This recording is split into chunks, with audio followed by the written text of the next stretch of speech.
had your breakfast? I will buy some cold milk while going to school.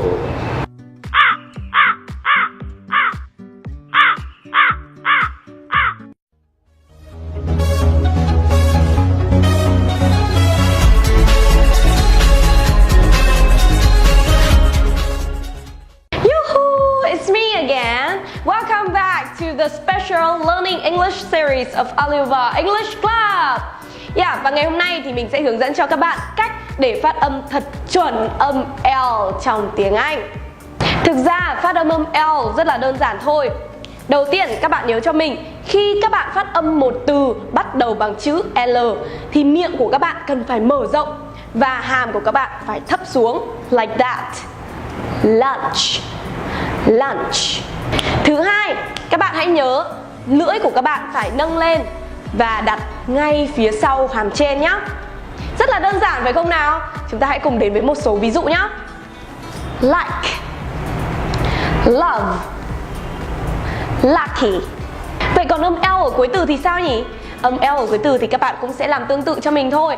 Các bạn hãy nâng lưỡi lên và chạm vào phía trong của hàm răng trên nhé. Các bạn hãy cùng làm với mình nào. All. Có một lưu ý nho nhỏ rằng là âm này không xuất phát từ vị trí của lưỡi mà nó là sự dịch chuyển của lưỡi. Đây có thể nói là một sự trở ngại đối với người học tiếng Anh phải không nào? Các bạn hãy cùng nghe mình phát âm từ sau nhé. Will, will. Các bạn thấy không nhỉ? Âm L ở đây xuất phát từ sự di chuyển của lưỡi. Thứ duy nhất di chuyển là lưỡi của các bạn đưa lên, còn hàm thì vẫn sẽ giữ nguyên vị trí của nó. Chúng ta hãy cùng luyện tập âm L ở cuối từ nhé. Tell, call, still, feel. Chúng ta hãy cùng trở lại với câu đầu tiên trong buổi học ngày hôm nay nào.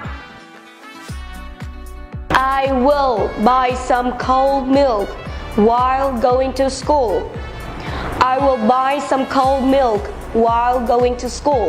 Như đã hứa ở tuần trước thì lần này chúng ta sẽ cùng đi phân biệt giữa âm R và âm L nhé.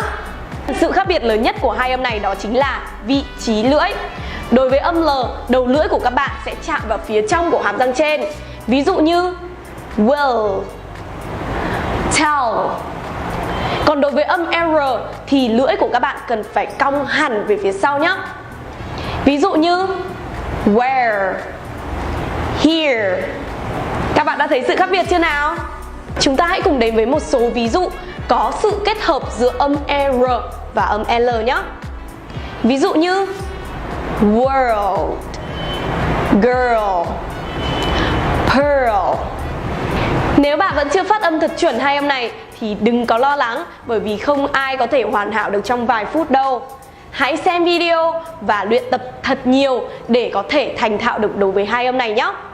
Và nếu như các bạn có gặp bất cứ khó khăn đối với việc phát âm nào thì hãy comment ở phía dưới để cho chúng mình biết. Hẹn gặp lại tất cả các bạn trong những video lần sau. Bye bye!